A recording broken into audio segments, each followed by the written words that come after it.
స్ఫటికలింగం యొక్క వైభవాన్ని ఆవిష్కరింప చెయ్యాలి అంటే సూర్యోదయాత్ పూర్వం అభిషేకం చేసి చూపిస్తారు దాన్ని. ఇప్పటికీ రామేశ్వరం క్షేత్రానికి వెడితే తెల్లవారుజామున 4 గంటలకి ఒక స్ఫటికలింగానికి ఆరాధన చేస్తారు. దానికి ప్రత్యేకం టికెట్ కొనుక్కుని కొద్దిమంది మాత్రమే లోపలికెడతారు. ఆ సూర్యోదయ పూర్వం దీపం వెలిగిస్తారు. అది విద్యుత్ దీపం వేసేస్తే స్ఫటికలింగ వైభవం ప్రకాశించదు. విద్యుత్ దీపం వేయకూడదు.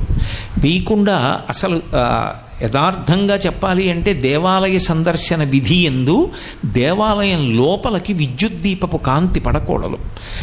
అలా కానీ పడిందనుకోండి, లోపల మీరు ఎంత కష్టపడి ప్రతిష్ఠ చేశారో ఆ తేజస్సు క్షయమైపోతూ ఉంటుంది, రోజు రోజుకి తరిగిపోతుంది, తొందరగా కుంభాభిషేకం చేయవలసి వస్తుంది. నూనె దీపం ఒకటే వెలుగుతోందనుకోండి, ఆ నూనె దీపమే గురువుగారు. ఆ దీపపు కాంతిలో ఈశ్వరుణ్ణి చూస్తాం. అంటే గురువు గారి యొక్క అనుగ్రహమనబడేటటువంటి కాంతిలో గురువాక్యములనబడేటటువంటి జ్ఞాన ప్రబోధం చేత నాకు భగవద్ దర్శన ఆకాంక్ష కలిగింది. అదిగో ఆ దీపం మా గురువు గారు. ఆ గురువు గారి వాక్ వైభవంలో నాకు ఈశ్వర దర్శనం అవుతోంది. అది గురువు యొక్క అనుగ్రహ కాంతులలో ఈశ్వర దర్శనం అవుతుంది.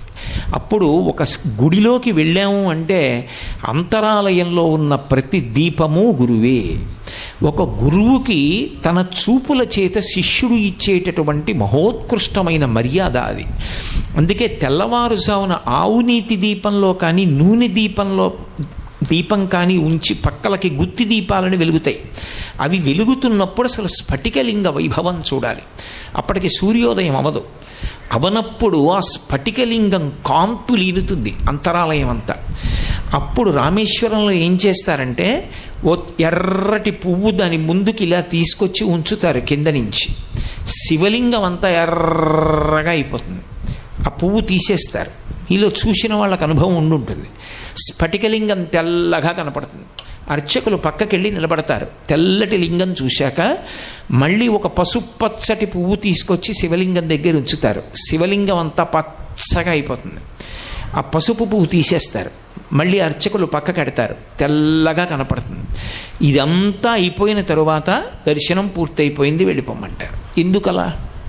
మిగిలిన ఏ శివలింగం దగ్గర అలా చేయరు. ఒక్క స్ఫటికలింగాన్ని ఆరాధన చేస్తే అలా చెయ్యమని శాస్త్రం.